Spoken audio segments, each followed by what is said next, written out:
Yeah, so Olivia's a photographer that most of us in the documentary world have followed and been inspired by over the years. She's a London-based photographer and who has spent many years working on East-West cultural divide. She offers an intimate, quirky, insightful look into the lives of through various bodies of her work. One of her work that she is going to share is The Middle Distance, which shows the life of women and girls living on borders of Europe and Asia. This in some way takes further her earlier work on the lives of young women in Saudi Arabia, which led to her first book, Jeddah Diary. Her latest book, Stranger, takes the viewer into a journey through modern-day Dubai, linking the city with its forgotten past, and it looks through the eyes of a survivor of a shipwreck. She's the co-founder of Fish Bar with Philip, a space for photography in London, where they share their love for making photographs through publishing them. They explore installations, they collaborate with musicians and poets, and she's also part of Magnum. And here. Thank you. Okay, I'm going to set a timer so that I have an eye on how long this takes. I am going to start very briefly with a little video here, which is before I go through everything else. This is somehow a little bit of an aside. It's actually from an assignment that I did, and I was there just for 9 days, I think it was. So it's not necessarily representative, but I think people often like to see how we work. So I felt it's nice to show it anyway.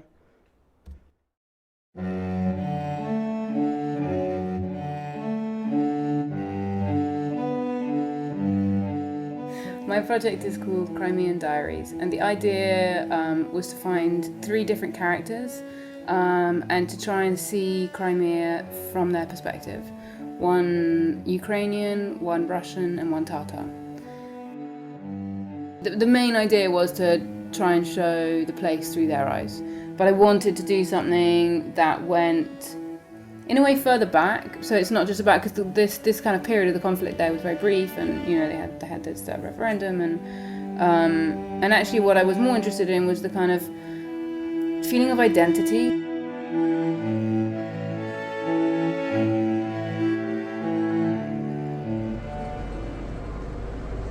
So I had 10 days, and the idea was to spend 3 days with each character. It actually became very difficult to find someone Ukrainian.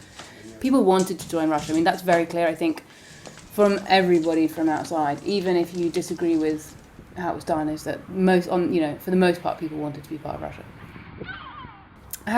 Looking for people from these different backgrounds was the idea of looking at how they feel about themselves, what do they associate themselves with as a country, because from an outside point of view, this idea of like switching a place between different countries has seemed very strange.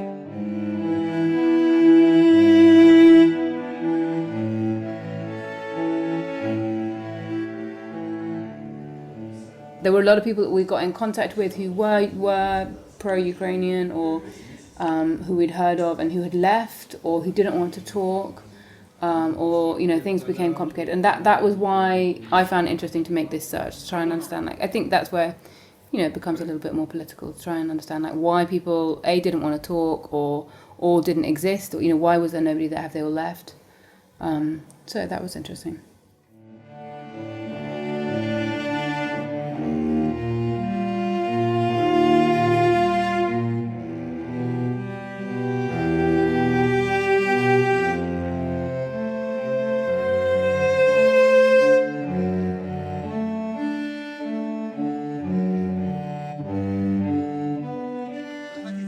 One of the reasons that I wanted to do this project was to have, the different points of view. And something that everybody that I spent time with on this project talked about was the kind of propaganda that's put out in the media on both sides, both in the West and in Russia. It's not a conflict zone.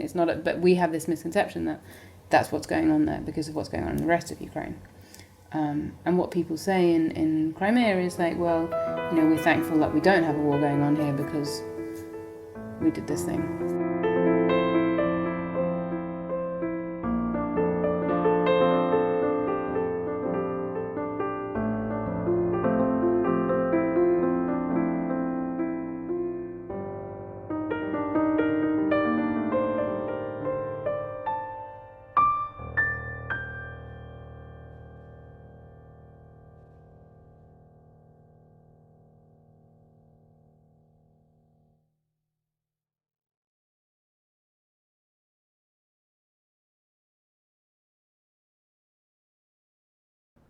Okay, so as I say, that was just a very brief thing, and it was just over 10 days. It was, I consider myself to be a much slower photographer than that. It's a great pleasure for me to be talking here today because I started out my career in India. There should be normally like a little 2-arrow thing that you can. There it is. Okay, perfect. For one picture. That's fine. No, there we go. Okay, so I actually studied mathematics in university, and but I always wanted to be a photographer, and I wasn't brave enough to take the plunge when I was at university until I finished, and then my family moved to Delhi and gave me the opportunity to come here and give it a go.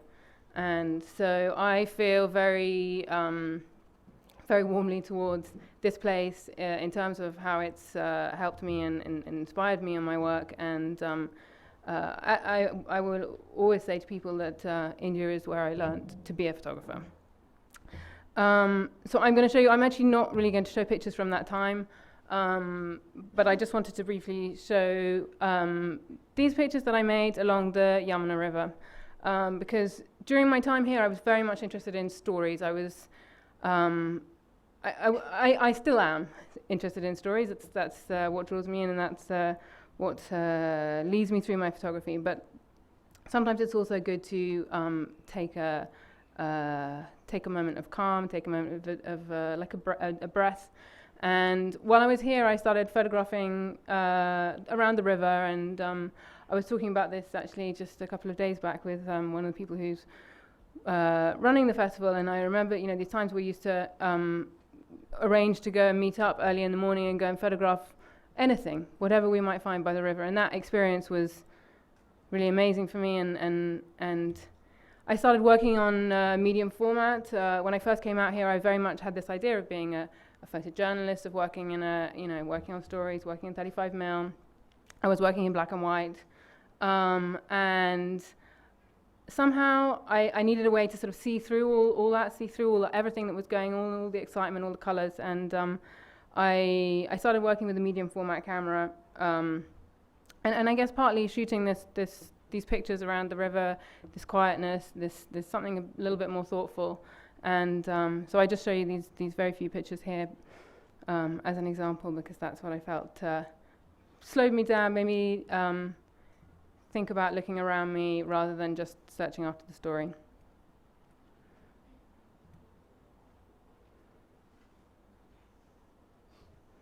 So I lived here for 2.5 years, and as I say, I travelled around a lot. I did all sorts of different things. Oh, that one comes up very small. Sorry, that's a mini picture. And suddenly I was invited to go to Italy, and I left very abruptly. And during my time that I had spent here, I had become increasingly interested in doing stories about women. I actually didn't do any work about that while I was here, but I was working on other stories, and every time I would work on a story, I would come across stories of women who had had difficulties or who different things, and I found myself being drawn into their stories more than maybe the story that I was supposed to be photographing in the first place. And when I left here, as I say, I left very abruptly, but it left something with me, and I wanted to continue that. So I was in Italy, and I was given perhaps one of the biggest opportunities I've been given so far, which was to go and I had 3 months, I think it was, to go 3 months and a sack of film to go and make a project, and with a lot of freedom and a lot of trust. And so that opportunity was really amazing for me, and I went and I took this feeling that I had of wanting to make work about women, and I decided to travel along the border between Europe and Asia.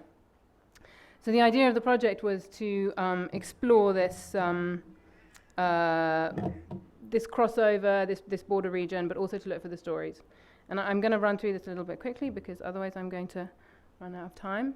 But I basically traveled the geographical border all the way along. I met women. I particularly focused on young women. The idea was to look for women whose lives, who might have been a similar age to me, or who so that I would be able to relate somehow to the lives that they had. And the original idea was to look for this place where East meets West. Of course, coming from India, having grown up in the UK, looking for a place where those two cultures might meet. Of course, what I found was nothing like that at all.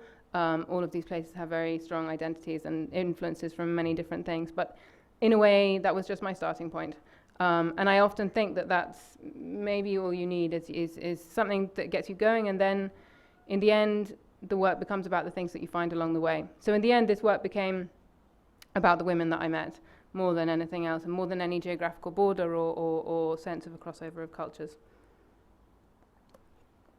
And there's this work, in a way, one thing leads to another. So this, I traveled this borderline. I made this work. I kept going back. I ended up going later to Iran. As I say, I started on this geographical borderline, but there I was in the east of Turkey. I was in Azerbaijan, and of course Iran was sitting right next door, and very much a place that has this crossover of East and West. And I was curious to go and see what I would find there as well, and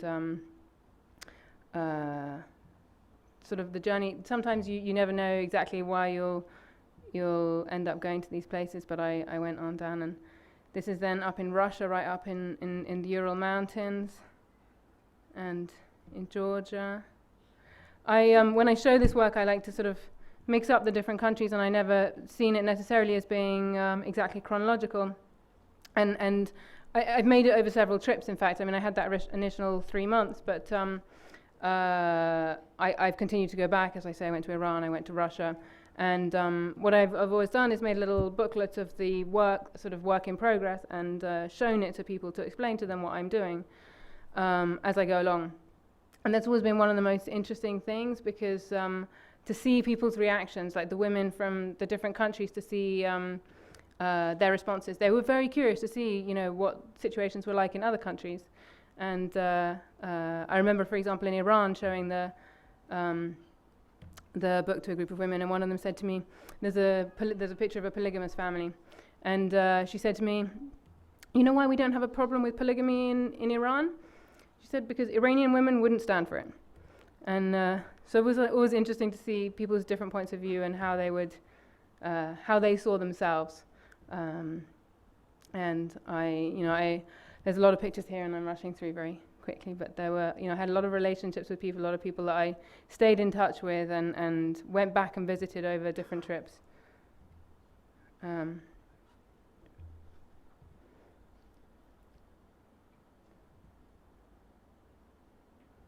think it ends here.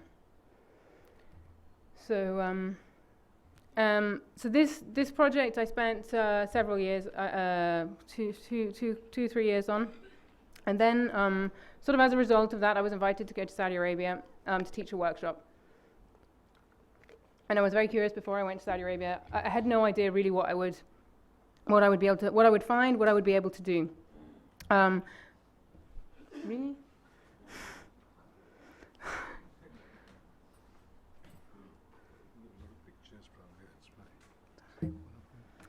So anyway.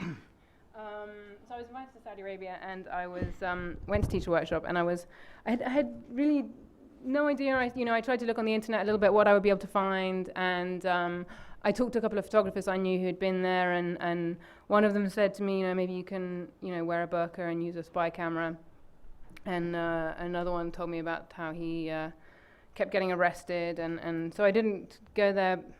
In Saudi Arabia, I mean, it was such a different experience from all these other experiences I'd had on my journeys, and places where I could travel, I could meet people. There's a sudden openness. This was something very different. Everything, life is very hidden, very private. And I taught this workshop, and it was very interesting for me to see what the girls were able to do. Often, they struggled as well with getting permissions, getting in trouble for taking pictures, and I started off asking them. I started off photographing my students. This is one of my students, and they, you know, they welcomed me. They were very happy, but it was in a way my one way to get an insight into their world. And then I spent one night staying in a women's hostel, which was an interesting place, where, I mean, a whole apartment block just for women who kind of work in the city or studied in the city and didn't have family there. And I was talking with these women, and showing my website. They said, you know, it's great, we'd love to be in your pictures, but, you know, we couldn't be in them unless we're wearing our abayas. So I said, okay, well, you know, why not? So sort of at 1 o'clock in the morning, they put their abayas back on, and we took these photographs, and they were laughing. So anyway, so I started doing these pictures, and they were kind of laughing, and we sort of saw it as funny, and you know, it was a thing. And these pictures, they were, you know, I can see that these girls are laughing here behind this, but at the same time, I remember showing this picture to people and getting a response at some point that, you know, wow, did they really wear that in bed? And so I realized I had to find a different way to talk about what life was like in Saudi Arabia. And I started making pictures, trying to hide people's faces.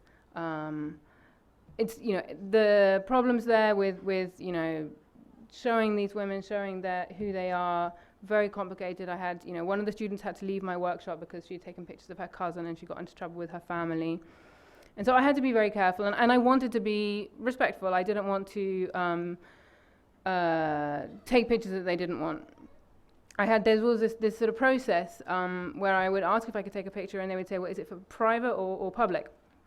And I found that very confusing, but they have this idea that you can you take pictures privately, and you'll only show it to other women, you won't show it to any men.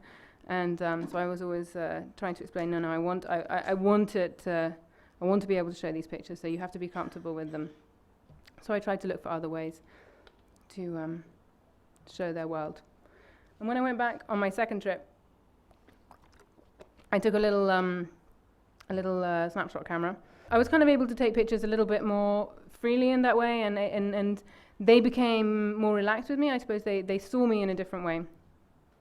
And so somehow they sort of recognized this camera somehow as the camera that they take pictures of each other with, and they were more open, but they also no longer saw me as the professional photographer.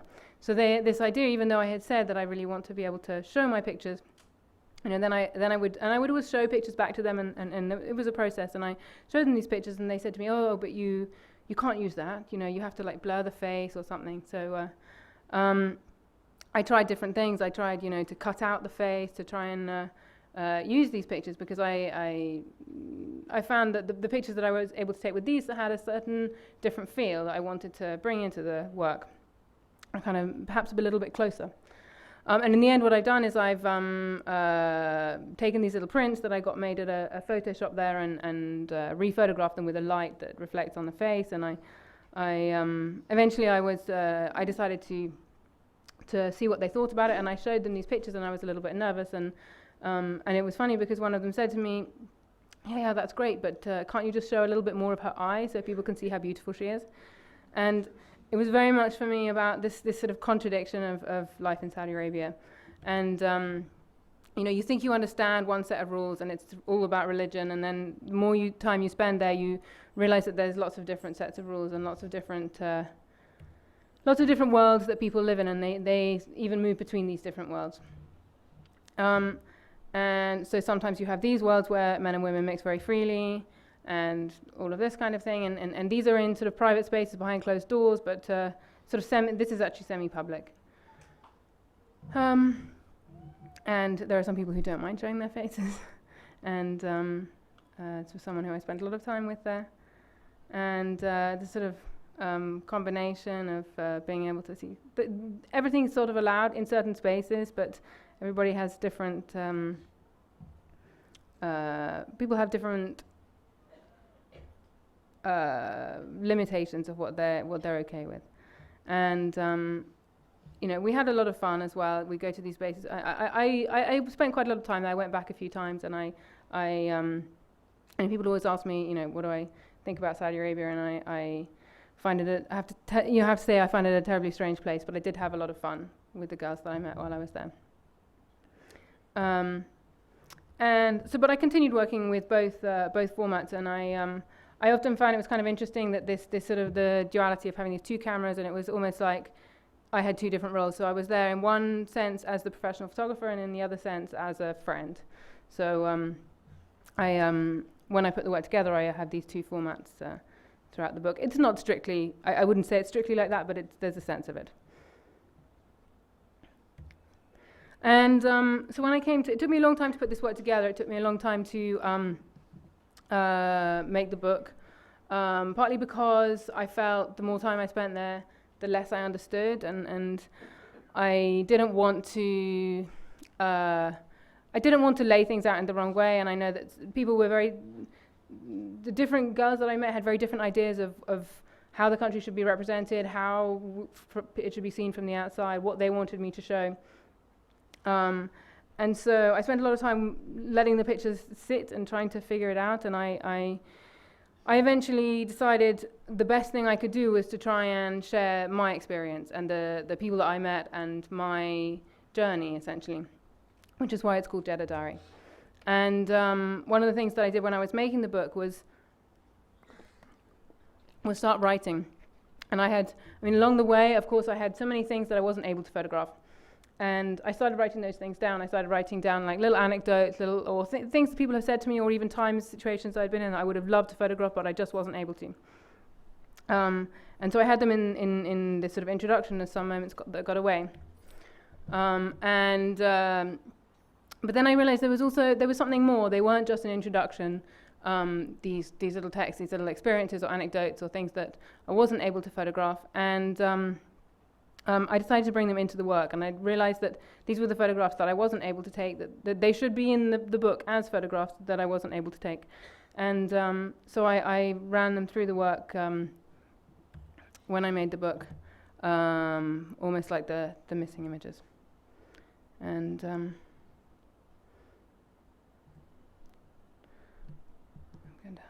I just have a couple of them here to show you. I'm going to have to run on.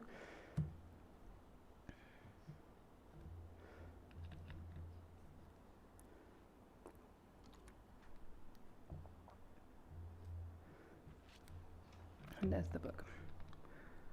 And just one final word on that is that when I put the book together, and I chose this image for the front cover, because this picture I felt really captured that sense of being quite close but not being able to get close enough, which is really what this work somehow is about, is that I was able to get into these worlds, but I couldn't show you everything. So we can't quite see, we see that we're very close there, but we can't quite see into her eyes. So the last thing I wanted to show you is the project that I've recently published as a book from Dubai. So this was, so I was invited on artist residency. I went there for 3 months. It was it was a specific amount of time, and I decided to do something a little bit different and to challenge myself, just to take a different approach to it. I also felt that people go to Dubai and they always look at it, the modern buildings, the future, what it's going to be, how the islands that they build, everything like that. And I wanted to look a little bit back into its history.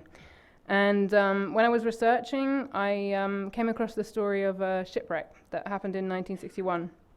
And it was actually a boat that was traveling between India and the Gulf, and a lot of people on board were from here, and which brought me a connection in a sense to my experience here. And of course, there's a huge Indian community in Dubai, and that not only I think, which is mainly shown in the media, the labourer community, but also a very old business community, which are really the people who've essentially built the city up. So I started researching this story of the shipwreck, and I came across the story of a family who lost their son in the shipwreck. About 250 people died in the incident, which in Dubai has been largely forgotten. It was quite amazing for me to travel around and find that people had almost totally forgotten about it. Anyway, so I came across this family who'd been looking for their son, and they believed that he'd survived somehow. They still look for him. They think he might be in Bahrain or somewhere. And it gave me the idea, what if someone What if someone could have survived somewhere, you know, on an island in the Gulf, perhaps, and if they came to the city now, how would they see it? So for this project, essentially, I just borrowed the eyes of this survivor, or this imaginary survivor of a shipwreck, and tried to see the city through his eyes. So I'm going to have a few pictures here just to show you, but then I'm going to show a little video. Because the book's been put together, and I think there are some copies out there. One of the things that I should say, I was staying in a very surreal place. I was actually staying on the Palm Island, and the book is tied up with my experience of the city, of course, as well. I felt very isolated. I was staying in a hotel. It was not an artist residency in some kind of creative community. I was in a hotel. It was a very Dubai artist residency, I suppose, and a very impersonal place. You know, sort of 500 rooms, very big. And on my first day, I tried to go walking as a photographer. You know, I love to go walk and explore a place. And I tried to walk off the Palm Island, and I discovered that, in fact, it is not possible to walk off the Palm Island. You can only leave in a car. So I had to hire a car. And that's the kind of the thing about Dubai is nothing's, you know, things are not, everything's been designed in a certain way to look a certain way or to be a certain way, but it's not necessarily thought about the people and how they exist in the city. Like they build these skyscrapers along the center. The center of the city is essentially a sort of 10-lane highway, and they build these skyscrapers along the edge of the highway so that it looks very impressive. But behind them is just desert. It's and of course it has its all its peculiarities.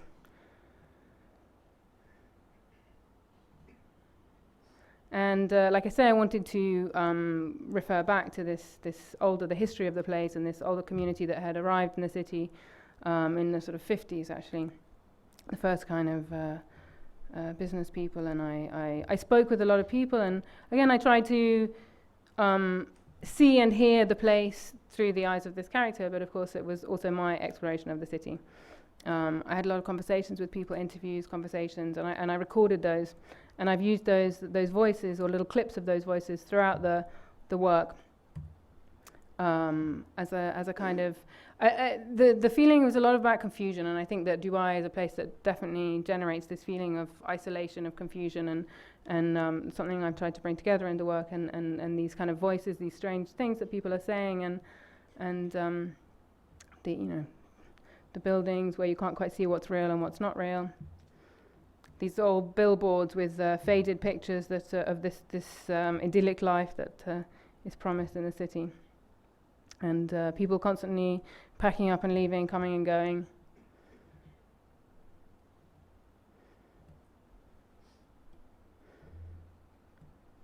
Oops. And the last thing I did just before I finished the residency was to actually go and dive the shipwreck. So the shipwreck still sits there just outside Dubai in like 20 meters of water, and I learned to dive and somehow take underwater photographs to go down, and that was quite an amazing experience. And one of the things that I learned from the divers when I went down, one of the stories that they told me is that when people first went down to the shipwreck, I think in the 70s, they found bodies with life vests on and pockets full of gold. And when I heard that anecdote, I suppose it's somehow a legend that's around a legend in the dive community about the shipwreck, but it became somehow a metaphor for the city and in a way a conclusion for the work that I had put together. So here's the book, just very briefly. Oh, these are upside down. It's actually just to show you very briefly. It's printed on transparent paper.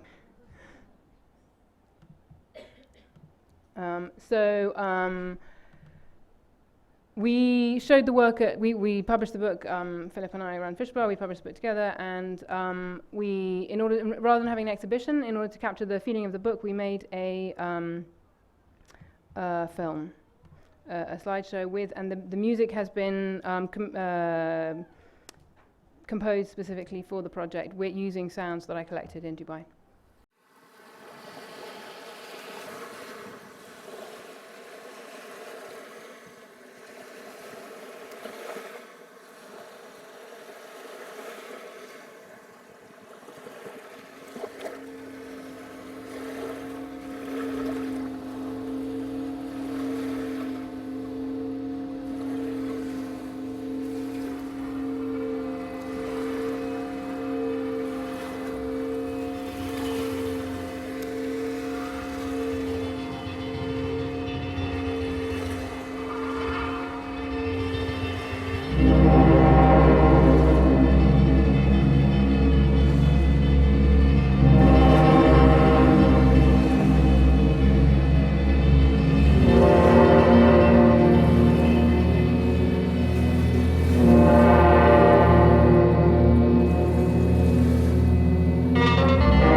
Hello. Um, Thank you for sharing the work. I had a very quick question on the choice of transparent paper for the book. I just want to know what went into that, because um, I think there is a lot of fiction involved in terms of vision. Yeah, just something around that. Sure, sure. I kind of brushed over that a little bit briefly during the thing because the pictures were upside down. So again, I apologize about that. But yeah, the choice of transparent paper was very important. I mean, I had originally edited this work. I had a little dummy on regular paper. And there are two parts to this. One part is that I really wanted the words to sit with the photographs. And that's something that's always quite important for me, because I think they're not captions, but they should have somehow the same, they should have to have the same treatment, and they should sit on the same level as the photographs. And so I had experimented with printing just the words on transparent paper and putting them inside a book, which is, you know, something that we have seen before. And we were working with the designer, and through a whole series of things, we came up with this idea of printing the whole book on transparent paper, and it's something that there's a hesitation for me, because it somehow might seem gimmicky, but it just fitted this project so much with the story of the shipwreck, the water, the idea of being able to go backwards and forwards. So you have this idea of memory, and so this idea of being able to, you know, think of the past, but also have the pictures of the present. And so a combination of all of those things made it. And when I started doing it and I started playing around with it, you start to get these new pictures that emerge when you put several pictures together. And it also kind of represented this feeling of chaos in Dubai, this feeling of confusion, I guess, more than chaos, of like going around Dubai, trying to figure it out, feeling a little bit of an outsider, a bit isolated, and seeing all these different things, and trying to make sense of it all. And it just fitted somehow to the book and to the project, and I had to fight very hard to get it done. Actually, it was very difficult to find a printer who could do it, so I had to really want to do it, and I really wanted to do it. So yeah. You spoke of the duality of using a deliberate choice of equipment like the medium format, which slows you down, as opposed to then using the snapshot camera. How can you elaborate more on how that changed your process, and also has that influenced the way you see in your subsequent projects? Yeah, I think it probably has. So basically, you know, during my time here, as I was saying, I started out working on 35mm. And when I started using a medium format camera, it kind of felt like a bit of a relief for me, because I could slow down. You're forced to slow down, of course. You only have 12 shots on a roll. You have to change film. You have to, even just the process of taking pictures is much slower. And so it felt like a relief for me. I think it was something that was much better suited to me and my way of working. And there are a lot of different elements about it. I also really enjoy working with a waist level finder. So I've worked a lot with a Hasselblad and even with a Pentax on a waist level finder, just because of the way that you're able to interact with people, and the way that you can keep eye contact whilst you hold your camera, and it doesn't become this, you know, barrier between you. Of course, it gave me a lot of, you know, technically it then becomes harder, and I've tried to use this camera in like, you know, dark, small situations. I say, you know, I'm always like pushed up against a wall trying to find enough space, because you have like a minimum focus difference. But in a sense, I always felt it was worth it for the feel that I was able to get. And then, of course, sometimes when there's something else that seems more appropriate, like the snapshot camera or a 35mm, or I use that.